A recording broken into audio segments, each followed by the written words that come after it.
సాంబశివరెడ్డి గారు. ధన్యవాదాలు అధ్యక్ష. అధ్యక్ష, సింగూర్ ప్రాజెక్ట్ అనేది ఏదైతే ఉందో మనకి జంట నగరాలకి, తర్వాత అందోల్, నారాయణఖేడ్, జైరాబాద్ నియోజకవర్గాలు, తర్వాత కామారెడ్డి జిల్లాకి తాగునీరు సరఫరా జరుగుతుంది అధ్యక్ష. అక్కడ అది కొంచెం డ్యామేజ్ కావడం వల్ల ఈరోజు పుష్కలంగా నీరు వచ్చినా కూడా దాన్ని కిందికి వదిలిపెట్టడం జరిగింది అధ్యక్ష. దాన్ని ఎక్స్పర్ట్స్, ఇంజనీర్స్ ఏం చెప్తా ఉన్నారంటే టోటల్ డిప్లీషన్ ఆఫ్ వాటర్ కాకుండా అట్లే రిపేర్ చేసుకోగలుగుతామని కూడా చెప్పడం జరిగింది అధ్యక్ష. ఎందుకంటే దాని గురించి ప్రభుత్వం దృష్టి పెట్టాలి. ఎందుకంటే టోటల్గా తాగునీటి సమస్య, సాగునీటి సమస్య వస్తుంది.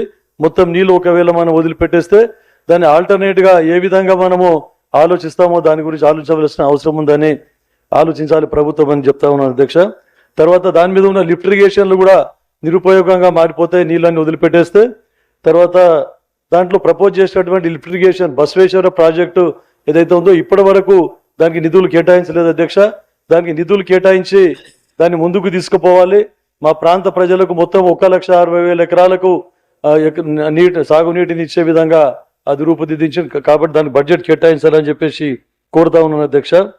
దాని తర్వాత ఇంకోటి, గతంలో జలగం వెంగళరావు గారు ఈ సింగూర్ ప్రాజెక్ట్ ఎప్పుడైతే కన్స్ట్రక్ట్ చేసిరో అది నిజాం సాగర్కి బ్యాలెన్సింగ్ రిజర్వాయర్గా అప్పుడే వారు దూరదృష్టితో ఆలోచించడం జరిగింది ప్రభుత్వం. ఎందుకంటే దానికి కూడా మళ్ళీ సింగూరికి కూడా, ఎందుకంటే టోటల్గా అక్కడ బ్లాక్ సాయిల్ ఉంటుంది, దానికి కూడా బ్యాలెన్సింగ్ రిజర్వాయర్ ఒకటి ఏదైనా ఒకటి చిన్నపాటి డ్యామ్ కన్స్ట్రక్ట్ చేయాలని చెప్పేసి గతంలోనే ప్రతిపాదన ఉండింది. దాన్ని ఇప్పుడు మళ్ళీ ముందుకు తీసుకుపోతే చాలా బాగుంటుందని తమ దృష్టికి తీసుకొస్తాం అధ్యక్ష.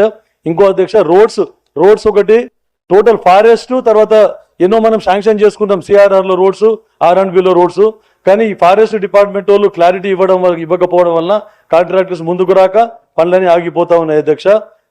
ఇంకోటి లాస్ట్ బట్ లీస్ట్ అధ్యక్ష, మా తడకల్ మండలం ఏదైతే ఉందో చాలా చిన్న మండలం, డోంగ్లీ మండలం, అటువంటి చాలా చిన్న 5-6 గ్రామ పంచాయతీలతోనే మండలం ఏర్పాటు చేయబడ్డది. కానీ ఇక్కడ 14 గ్రామ పంచాయతీలు ఉన్నాయి అధ్యక్ష. ఈ తడకల్ మండలం గత ప్రభుత్వంలో ఆల్మోస్ట్ నోటిఫై చేసి మళ్ళీ క్యాన్సిల్ చేయడం జరిగింది. దాన్ని ఈ ప్రభుత్వంలో టేకప్ చేసి వారికి న్యాయం చేసి ఈ తడకల్ మండలాన్ని చేయాలని చెప్పేసి తమరి ద్వారా ప్రభుత్వాన్ని కోరుతున్నాను అధ్యక్ష. ధన్యవాదాలు అధ్యక్ష.